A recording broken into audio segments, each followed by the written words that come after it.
Hari ini sesuai dengan tema minggu ini, khusus minggu ini adalah From the Pastor Heart. Saya akan menyampaikan firman Tuhan yang saya digerakkan oleh Tuhan dengan tema setia di tengah penderitaan. Katakan setia. Sekali lagi setia. Saudara, kita akan sama-sama baca firman Tuhan yang akan menjadi dasar dari khotbah pada hari ini. Dan firman Tuhan ini sungguh cukup sering kita baca, dan mungkin di khotbah-khotbah saya sebelumnya saya pernah menyelipkan ayat ini, dan kali ini saya akan membawakannya lagi. Sungguh berharap semoga ini boleh terus menguatkan kita. Kita akan baca Roma 8 ayat 28.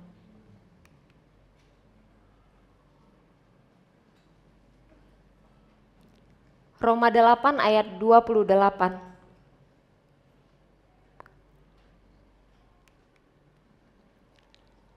Ya. Yang sudah mendapatkan katakan amin.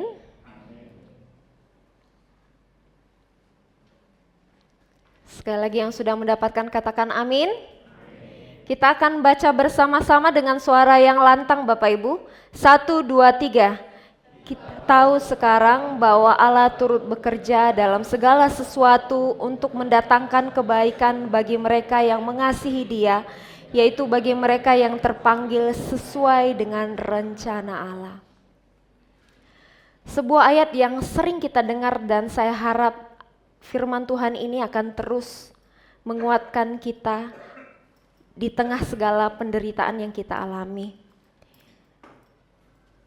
Saudara, saya seringkali mendengar pertanyaan begini, kalau Tuhan itu baik, kenapa aku, keluargaku, teman-temanku harus menderita? Saudara mungkin pernah dengar ya pertanyaan yang sama. Kalau Tuhan baik, mengapa Dia tidak membuat hidup kita seperti jalan tol saja Bapak Ibu? Mulus, tanpa hambatan. Dan saudara tahu, tidak jarang dari antara mereka yang pada akhirnya tidak mendapat jawaban yang puas, apa yang mereka lakukan? Mereka marah kepada Tuhan, mereka kesal kepada Tuhan, dan akhirnya tindakan apa yang mereka lakukan Bapak Ibu? Ada yang tahu? Tidak sedikit dari mereka yang murtad. Bahkan ada yang memilih untuk menjadi ateis atau tidak percaya kepada Tuhan.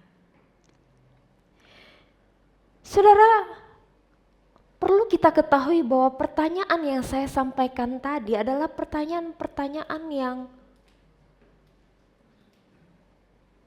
sering dialami oleh orang-orang percaya. Bahkan tokoh-tokoh Alkitab pun bertanya hal yang sama. Kalau Bapak Ibu tahu Ayub, dia mengalami pergumulan, penderitaan, pencobaan. Dia mengalami satu fase, dia mempertanyakan Tuhan. Bukan cuma Ayub Bapak Ibu, Pemazmur, Yeremia, Habakuk, dan lain-lain ada di dalam Alkitab. Mereka pernah mengalami pergumulan yang berat, hidup yang buntu, yang akhirnya membuat mereka berteriak mempertanyakan Tuhan. Saudaraku, penderitaan sering kali datang tanpa penjelasan. Namun Alkitab tidak pernah menjanjikan kehidupan tanpa penderitaan. Pernah nggak baca di dalam Alkitab satu ayat, satu perikop gitu, yang berkata, oh kalau kita ikut Tuhan tidak akan ada penderitaan? Ada yang pernah baca Bapak Ibu? Kalau ada boleh angkat tangan. Mungkin saya kurang baca Alkitab. Apakah ada? Tidak ada. Justru sebaliknya, penderitaan adalah bagian dari panggilan kita sebagai orang percaya. Saudara, lalu mengapa penderitaan diizinkan oleh Tuhan? Setidaknya ada dua hal yang ingin saya sampaikan sebelum kita masuk kepada poin-poin berikutnya. Yang pertama, penderitaan adalah akibat dari dunia yang telah jatuh di dalam dosa. Mau tidak mau, di dalam hidup ini kita sebagai orang yang ikut Tuhan, baik pun yang tidak ikut Tuhan, penderitaan itu sebagai akibat dari dunia yang telah jatuh dalam dosa. Penyakit, kematian, ketidakadilan, bencana, saudara, bukanlah kehendak asli dari Allah, tetapi itu akibat dari dosa yang merusak ciptaan. Dosa itu saling bertalian, Bapak Ibu. Kemudian menciptakan sebab akibat yang akhirnya merusak semua hal baik dari ciptaan Tuhan. Itu yang pertama. Nah, hal yang kedua yang ingin saya bahas, akan tetapi alasan yang kedua, penderitaan diizinkan Tuhan sebagai sarana. Ini diizinkan ya, bukan berarti Tuhan tidak bisa mengangkat penderitaan kita ya. Amin. Tetapi diizinkan Tuhan sebagai sarana untuk membentuk, mengarahkan, bahkan menyatakan kasih-Nya. Mari kita lihat bagaimana Tuhan mengerjakan hal baik lewat semua penderitaan yang kita alami. Yang pertama adalah,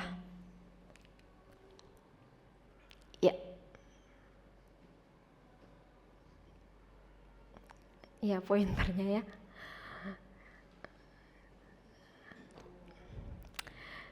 Yang pertama adalah membentuk karakter Kristus di dalam diri kita. Saudara, dikatakan di dalam Roma 5 ayat 3-4, ya, kesengsaraan itu menimbulkan ketekunan, dan ketekunan menimbulkan tahan uji, dan tahan uji menimbulkan pengharapan. Daripada memberikan kenyamanan sementara, Tuhan mau membentuk suatu yang kekal dalam diri kita, yaitu karakter Kristus yang jauh lebih berharga. Saudara, ada kalimat yang meneguhkan kita, berkata begini, kadang Tuhan tidak mengubah situasi kita karena Ia sedang mengubah kita melalui situasi itu. Tuhan tidak tertarik mengubah situasi kita karena Ia tertarik untuk mengubah kita melalui situasi itu. Jadi saudaraku, penderitaan adalah alat yang dipakai oleh Tuhan. Alat pemurnian. Ada yang tahu nggak Bapak Ibu kenapa emas itu harus melewati api? Bapak Ibu, dalam prosesnya harus dibakar terlebih dahulu dalam api yang panas. Ada yang tahu? Aldo? Biar bisa dibentuk ya. Oke, ada lagi yang lain? Yang tahu? Harus melewati api yang begitu panas katanya. Oke, mungkin itu betul, tapi ada lagi alasan yang lain Bapak Ibu. Ya. Emas dibutuhkan, perapian itu dibutuhkan oleh emas, diperlukan untuk memisahkan kotoran katanya. Atau logam-logam lain yang bukan emas, untuk menjadikan emas yang murni, yang sesungguhnya, yang jauh lebih bernilai harganya. Jadi saudaraku, Allah mengizinkan bahkan memakai penderitaan, bukan untuk menghancurkan kita, tetapi untuk membentuk karakter Kristus di dalam kita.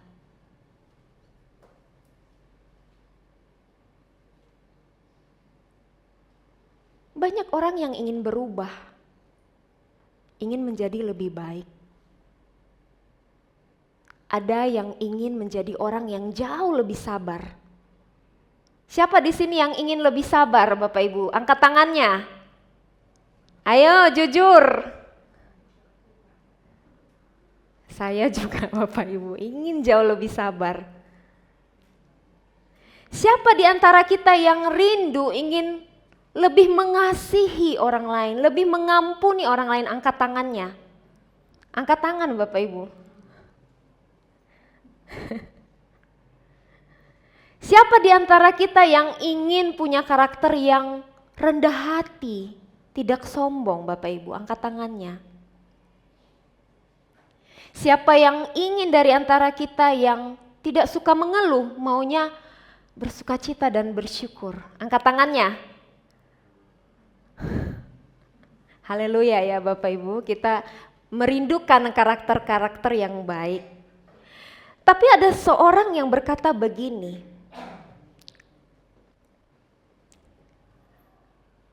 jika kita berdoa, Tuhan aku mau menjadi sabar,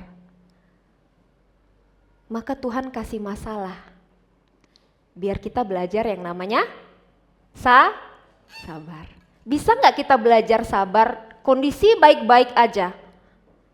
Ya gak perlu sabar, itu mah sikap normal, iya ya Bapak Ibu. Tapi kalau ada masalah, disitulah kesabaran kita dilatih. Ada orang yang berdoa, Tuhan aku mau mengasihi.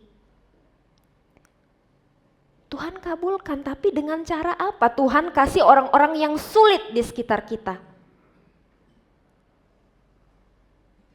Ya. Anak-anak yang sulit, suami atau istri yang sulit, rekan-rekan kita yang sulit.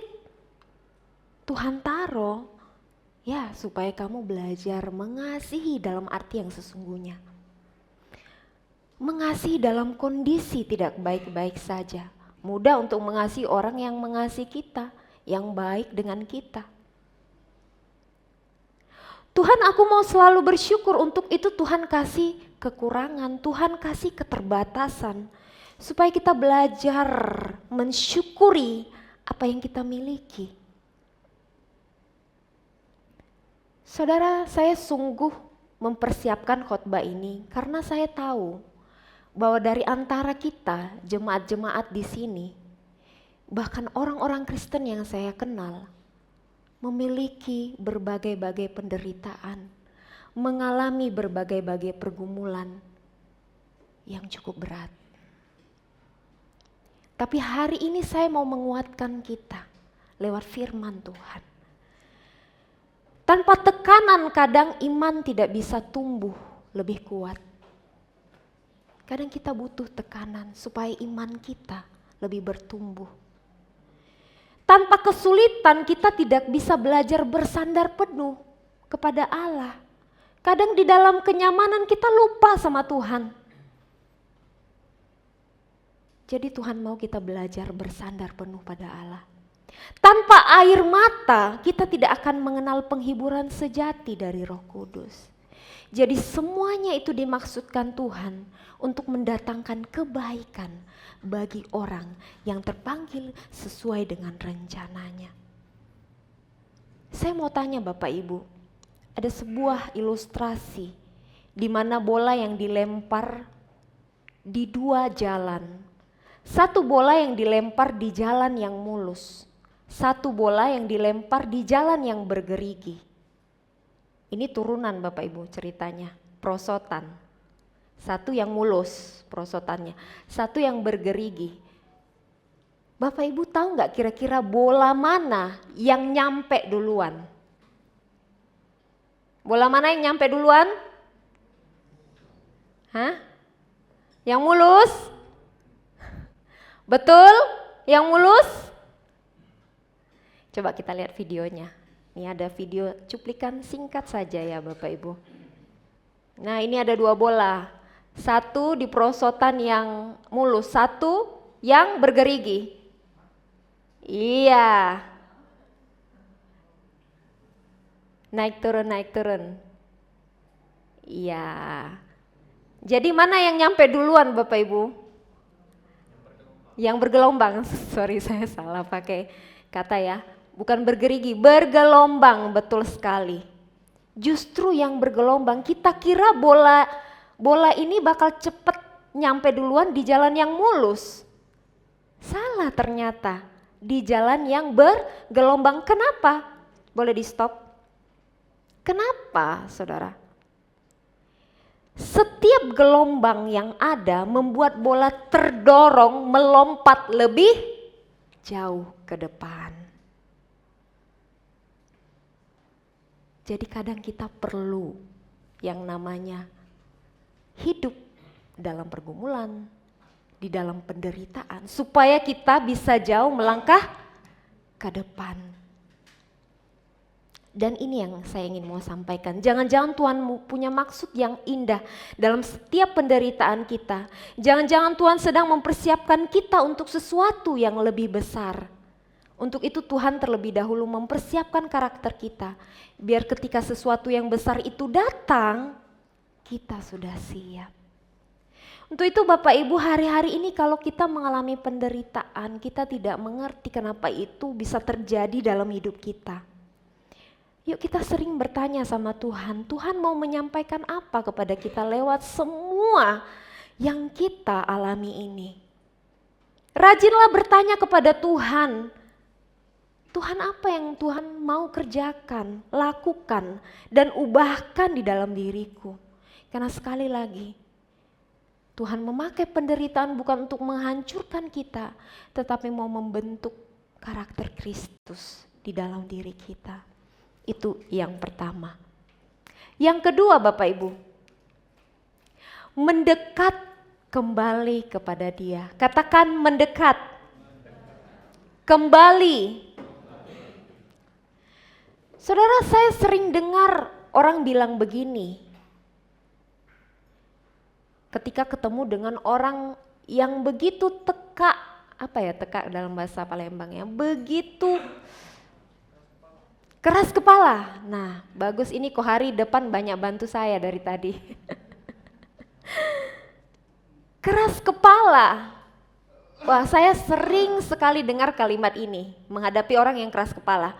Aduh, orang ini gak bisa berubah, kayaknya harus Tuhan langsung yang turun tangan hukum dia supaya dia berubah. Pernah gak Bapak Ibu dengar kalimat ini? Wah, saya sering dengar. Kayaknya harus Tuhanian yang hukum dia biar dia sadar. Saudara, kadang Tuhan bisa pakai pergumulan biar kita sadar. Kita kembali dekat dengan Tuhan. Kita tidak hancur dalam pilihan-pilihan kita yang salah. Kita tidak binasa karena menjauh darinya.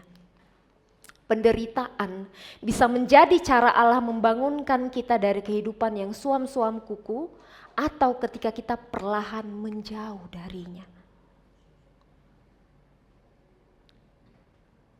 Kadang kita terlalu nyaman, terlalu sibuk, kita terlalu sombong, hingga kita lupa bahwa kita butuh Tuhan.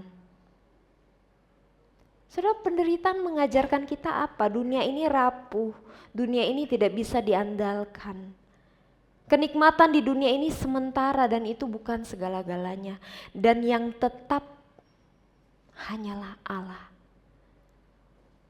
Bapak Ibu tahu, bangsa Israel itu saling berpaling kepada Tuhan. Bapak Ibu tahu nggak kapan saat bangsa Israel sering berpaling daripada Tuhan? Di saat mereka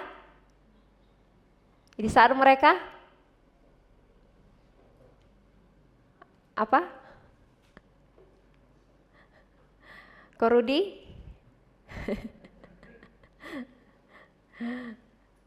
Di saat mereka makmur, hidup mereka nyaman, mereka sering berpaling kepada Tuhan. Tetapi berbalik ketika mereka tertindas. Wah, ada nih negara dari lain, tempat lain yang mau menyerbu Israel, baru mereka datang menyembah Tuhan. Cari Tuhan, minta ampun sama Tuhan. Tuhan mengizinkan penderitaan agar mereka kembali mengingat siapa sumber kehidupan mereka. Jadi saudara, hari ini berbahagialah kalau hari ini Tuhan izinkan kita mengalami penderitaan. Itu karena Tuhan sayang sama kita. Tuhan tidak mau kita salah jalan sekali lagi. Tuhan peduli dengan kita. Tuhan tidak membiarkan kita jatuh terlalu dalam. Untuk itu sadari dan pekalah dengan maksud Tuhan. Dan ini yang mau saya sampaikan. Jangan sampai mengalami penderitaan dulu baru mau datang cari Tuhan. Jangan sampai dihajar Tuhan dulu baru minta ampun sama Tuhan. Sadar dari sekarang. bertobat dari sekarang, Bapak Ibu.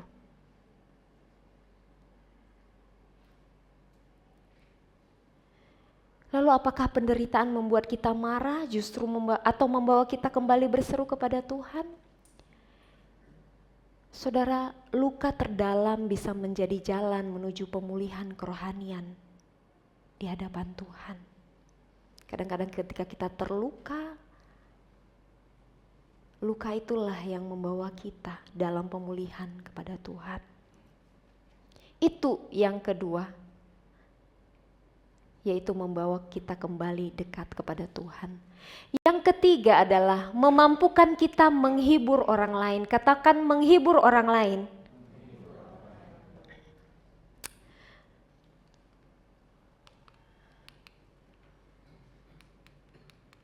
Sebelumnya? Ya. Di dalam 2 Korintus 1 ayat 3-4 dikatakan begini Bapak Ibu. Saya akan baca yang biru, Bapak Ibu baca yang merah ya. Terpujilah Allah Bapa Tuhan kita, Yesus Kristus Bapa yang penuh belas kasihan dan Allah sumber segala penghiburan, yang menghibur kami dalam segala penderitaan kami. Silakan Bapak Ibu.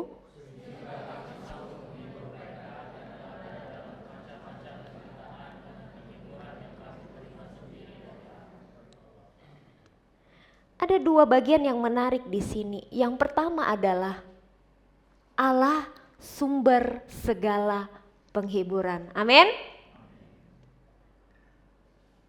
Tuhan mengizinkan kita mengalami pergumulan, tetapi selalu memberikan kita angin segar, yakni memberikan penghiburan-penghiburan kepada kita. Bahkan penghiburan-penghiburan yang kadang kita tidak duga. Kita lagi kesusahan, Tuhan kirim orang yang bantu kita. Pernah mengalami Bapak Ibu? Kita lagi banyak masalah, ada orang yang Tuhan kirim untuk menguatkan dan mendoakan kita.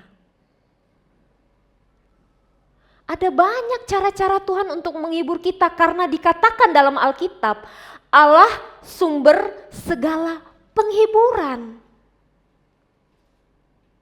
Jadi Tuhan selalu menghibur kita, Tuhan selalu ingin menguatkan kita di tengah segala penderitaan yang kita alami. Jadi sekalipun di tengah pergumulan, selama kita punya Tuhan, kita bisa melaluinya. Amin. Dan di poin berikutnya, di ayat berikutnya yang tidak kalah penting, firman Tuhan bilang kita sanggup menghibur orang lain bahkan di saat kita berada di dalam penderitaan. Wah, ini poin yang begitu luar biasa menurut saya Bapak Ibu. Next slide. Penderitaan bukan hanya tentang kita, tetapi tentang bagaimana Allah memakai kita menjadi saluran kasih-Nya.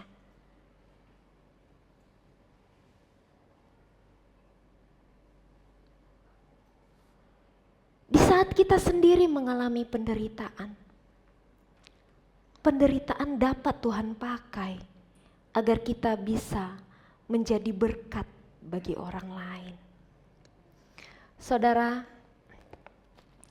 hari ini saya bawa ilustrasi kecil-kecilan Bapak Ibu. Ya.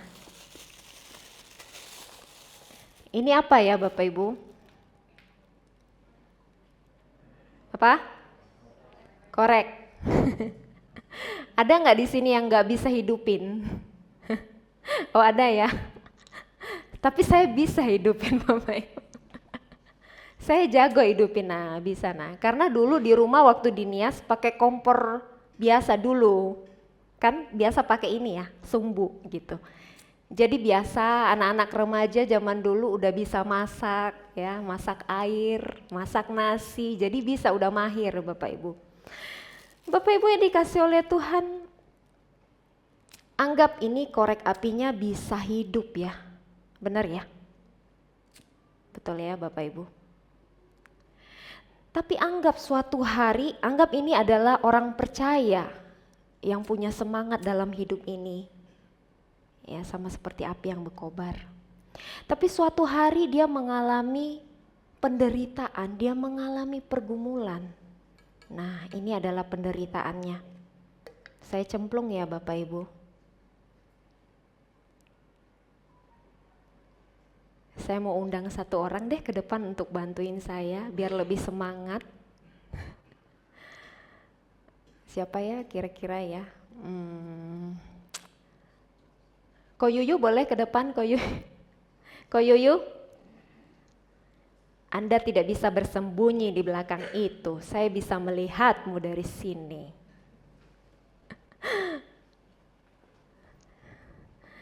Nah, kok ini saya udah cemplung ke dalam air. Saya mau tanya dulu ini buat yang tidak tahu-tahu aja. Kira-kira kalau udah dicemplung ke dalam air, apinya bisa nyala nggak Bapak Ibu? Korek apinya bisa nyala nggak Bapak Ibu? Bisa. Yang bilang bisa, ayo taruhan. Yang bilang bisa, angkat tangan.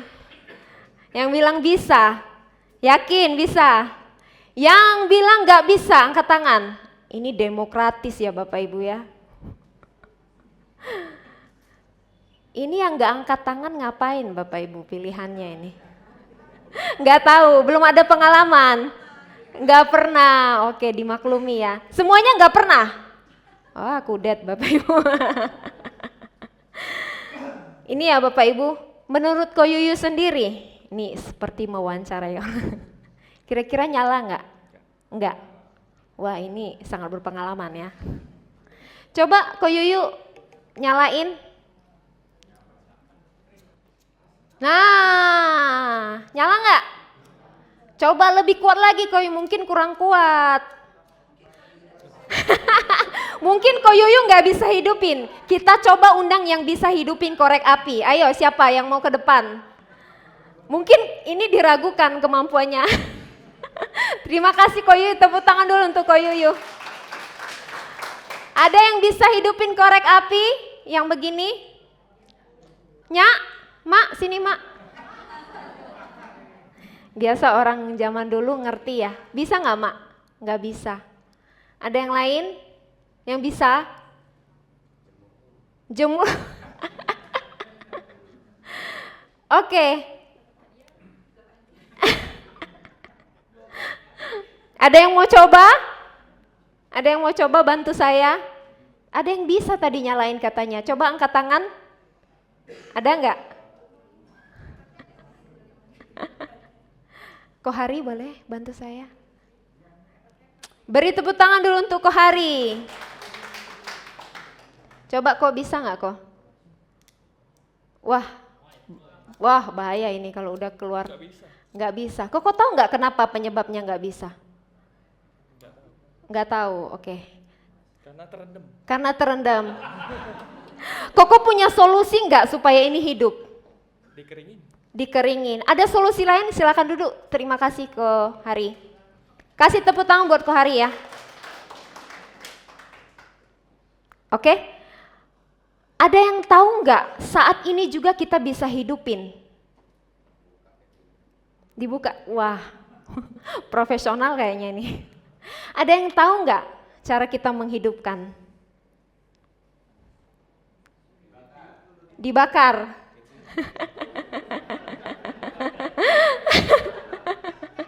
Dikepret-kepret. Aduh, banyak sekali ya ininya ya. Oke, jadi cara menghidupkannya adalah Bapak Ibu sekalian adalah dengan korek api yang lain. Ini kan temanya memampukan kita menghibur orang lain. Jadi Bapak Ibu, kita yang kuat, anggap ini mancisnya atau korek apinya, kita yang kuat, kita bisa membantu yang lemah. Ya, kita bisa membantu yang lemah untuk bisa bangkit kembali. Ya, ini udah dimundurin tadi ke belakang ya. Jadi bisa Bapak Ibu. Bapak Ibu tahu nggak bahwa walaupun kita ini yang lemah tadi yang udah saya masukin di dalam air, dia bisa nggak dipakai Tuhan untuk menghidupkan yang lain, menyemangati yang lain, bisa nggak? Bisa, ini saya ada 3 korek api Bapak Ibu. Ya. Kasih tepuk tangan dulu dong. Jadi artinya apa Bapak Ibu? Sekalipun kita berada di dalam penghiburan, kita terima penghiburan dari Tuhan, kita juga bisa dipakai Tuhan untuk menghibur orang lain.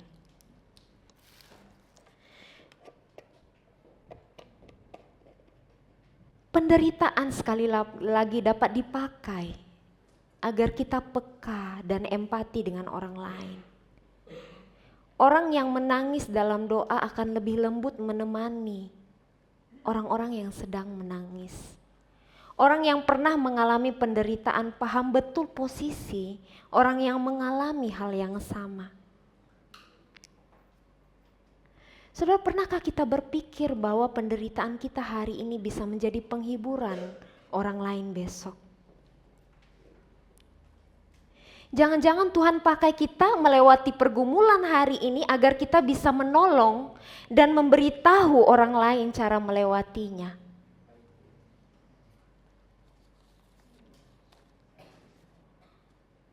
Jadi saudaraku, daripada kita hanyut terus dalam pergumulan, aduh kita terus pusing mikirin pergumulan kita, tak sudah-sudah pergumulan A, pergumulan B, pergumulan C. Saya mau ajak ke saudara, mari kita melangkah keluar untuk menguatkan sesama kita yang perlu penghiburan dan uluran tangan dari kita. Aku sendiri belum beres, contoh. Saya mau kasih tahu Bapak Ibu, satu pengalaman yang benar-benar saya hidupi dan saya saksikan sendiri. Saya punya pergumulan, saya punya masalah, tapi suatu waktu saya dipakai Tuhan untuk besuk ke jemaat-jemaat.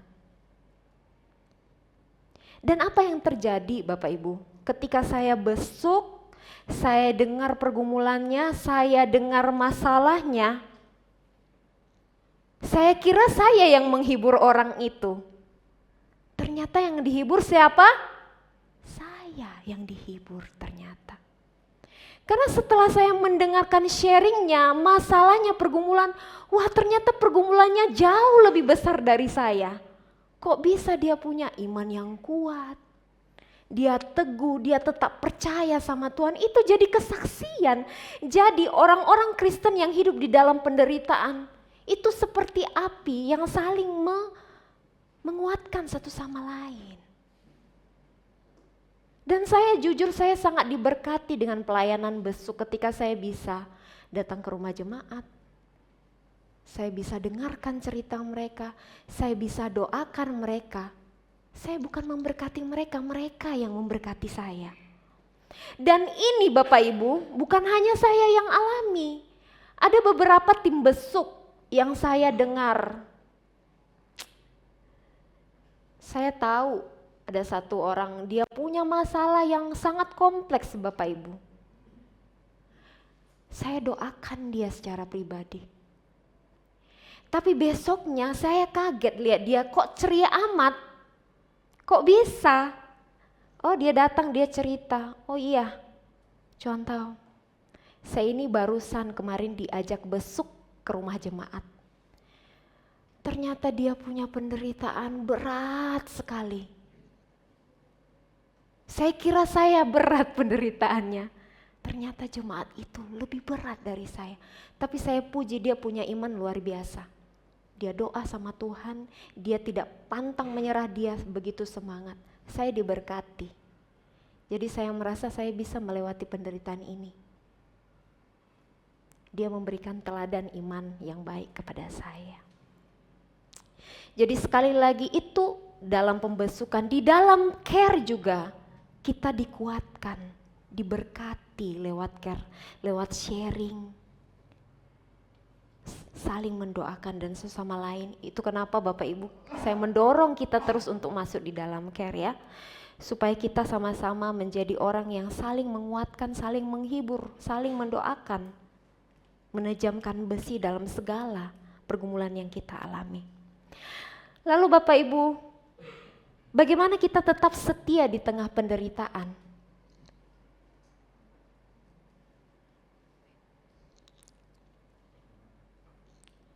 Bagaimana kita tetap setia di tengah penderitaan? Ada 3 yang ingin saya sampaikan di sini. Tetap percaya walau tidak mengerti. Ya. Tuhan itu tidak memanggil kita untuk memahaminya sepenuhnya. Memahami maksudnya sepenuhnya. Dia memanggil kita untuk mempercayainya sepenuhnya. Itu kenapa dalam Amsal 3 ayat 5 dikatakan, percayalah kepada Tuhan dengan segenap hatimu dan janganlah bersandar kepada pengertianmu sendiri. Iman bukan berarti mengerti semua hal, tetapi memilih percaya meskipun tidak melihat. Jadi Bapak Ibu jangan berhenti berharap sama Tuhan. Jangan menyerah, jangan sampai semangat kita kendor. Yang kedua, tetap melayani meskipun terluka. Wah, tidak mudah begini Bapak Ibu. Bagaimana bisa kita melayani orang lain kalau diri kita sendiri hancur, diri kita sendiri menderita. Tapi justru dalam penderitaan, pelayanan kita menjadi lebih murni, lebih otentik, penuh belas kasihan dan menyentuh. Ingat, melayani itu bukan berarti kita harus kuat. Tuhan tidak menunggu kita pulih total dari keadaan kita. Tapi justru dalam kelemahan kita, kuasanya justru dinyatakan. Ya Bapak Ibu, itu yang kedua.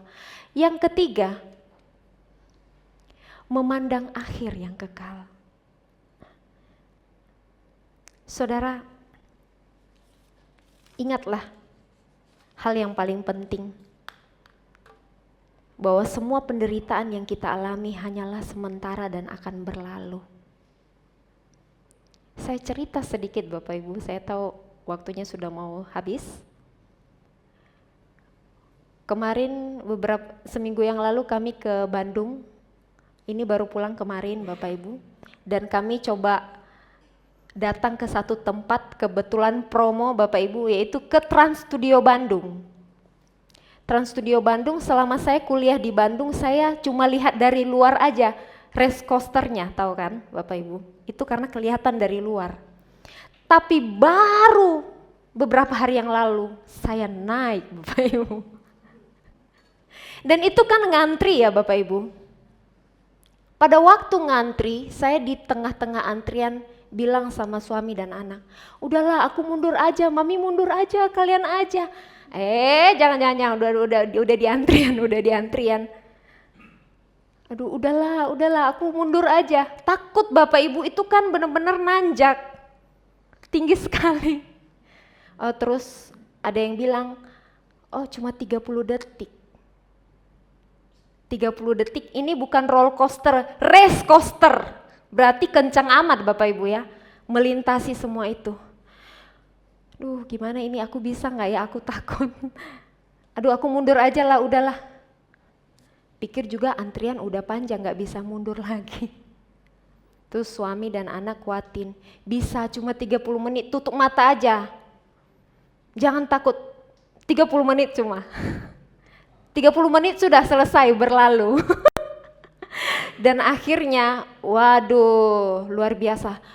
Saya tutup mata Bapak Ibu, saya gemetaran. Tapi akhirnya apa yang terjadi? Lewat juga. Selesai juga. Saya malah berterima kasih sama mereka sudah menguatkan saya. Makasih ya. Kalau enggak kan saya enggak bisa menikmati, jadi enggak tahu begitu Bapak Ibu. Setelah mencoba akhirnya tahu. Jadi apa yang ingin saya sampaikan di sini? Ingatlah bahwa penderitaan yang kita alami sementara dan akan berlalu. Kita menerima dan melewatinya. Dan yang paling penting Bapak Ibu, kita juga memandang dalam kekekalan bahwa kesetiaan kita itu tidak pernah sia-sia. Yakni ada kemuliaan kekal bersama Kristus. 2 Korintus 4 ayat 17-18 berkata, sebab penderitaan ringan yang sekarang ini menghasilkan kemuliaan kekal yang melebihi segala-galanya. Saya percaya bahwa setia bukan karena kita tahu jawabannya, tapi karena kita mengenal pribadi yang memegang semuanya. Tuhan tidak pernah sekalipun membiarkan kita. Amin. Mari kita berdoa.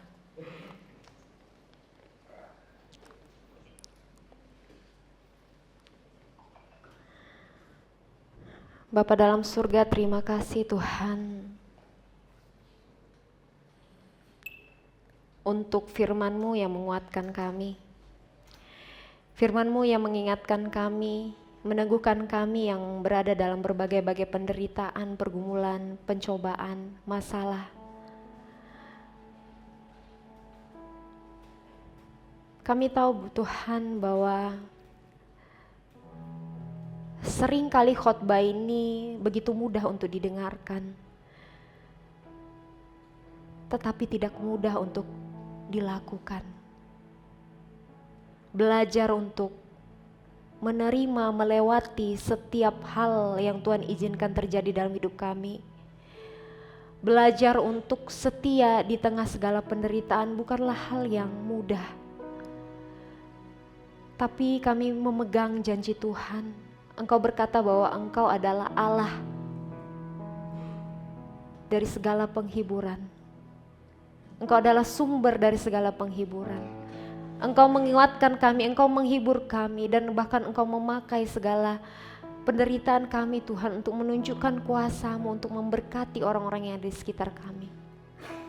Pulihkan kami Tuhan, mampukan kami untuk melewati semuanya, dan tunjukkan kepada kami bahwa Tuhan tidak pernah meninggalkan kami sendirian.